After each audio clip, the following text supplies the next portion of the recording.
अवधूत चिंतन श्री गुरुदेव दत्त श्री स्वामी समर्थ महाराज की जय.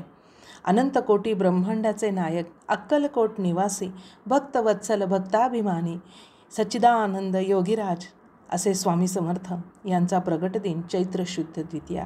चैत्र शुद्ध द्वितीया शके 1071 रोजी छेले ग्रामी जगाच्या कल्याणासाठी 8 वर्षीय बालकाच्या रूपामध्ये ही अनंत कोटी ब्रह्मांडाची माऊली सगुण देह धारण करून आपल्यासाठी प्रगट झाली.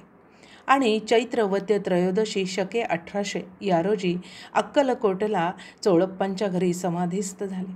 अहो, ही माऊली जगाच्या कल्याणा संतांच्या विभूती देह कष्टविती.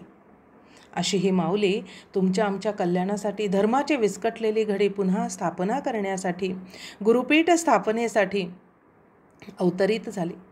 स्वामींचे अनेक भक्त होऊन गेले. अनेकांचं स्वामींनी कोट कल्याण केलं.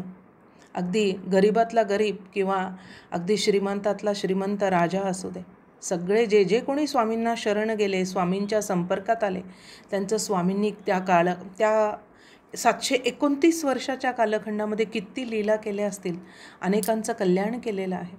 आणि आजही स्वामी जरी सगुण देहाने नसतील तरी त्यांचं नुसतं स्वामी म्हणजे साक्षात दत्तावतारी आहेत, साक्षात दत्तच आहेत.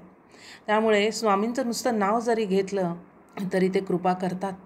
आजही या भक्तांना अनुभव येतात. आपल्यासमोर आता मी एक सुंदर प्रसंग सादर करते. स्वामींचे एक निस्सीम भक्त होते, परमपूज्य रामानंद बिडकर महाराज. नुकतीच त्यांचीसुद्धा पुण्यतिथी होऊन गेलेली आहे. त्यांच्या जीवनातला फार सुंदर प्रसंग आहे. हे रामानंद बिडकर महाराज नर्मदा परिक्रमेला निघाले होते आणि नर्मदा परिक्रमा करत असताना बिडकर महाराज रस्ता चुकले, घनदाट जंगलामध्ये शिरले आणि त्यांच्या लक्षात आलं की पुढे वाट संपलेली आहे आणि समोर प्रचंड उभा तुटलेला कडा त्यांना दिसत होता. खाली नर्मदेचा प्रवाह भयंकर वेगानं वाहत होता.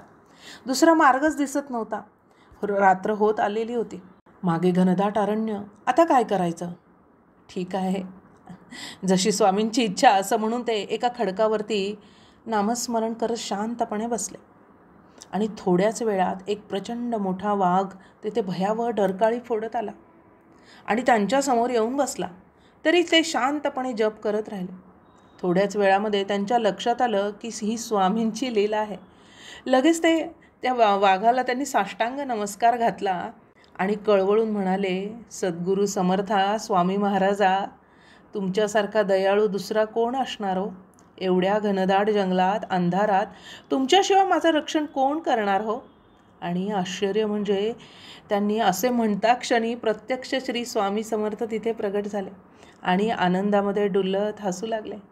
तुला बरं रे कळलं की आम्ही वाघ नसून आम्हीच आहोत म्हणून?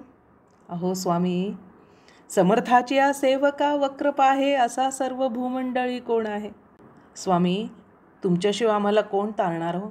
भावे विन देव न कळे निसंदेह, गुरु विणे अनुभव कैसा कळे.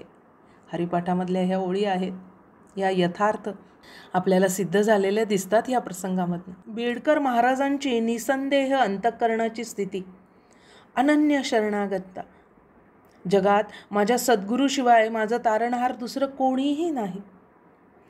त्यामुळेच त्या ठिकाणी, त्या वाघाच्या ठिकाणी सुद्धा त्यांना असं जाणवलं की सद्गुरू माऊली आपली परीक्षा घेत आहेत आणि जर का भिवू नकोस, तुझ्या मी पाठीशी आहे, हे स्वामींचं वचन आहे.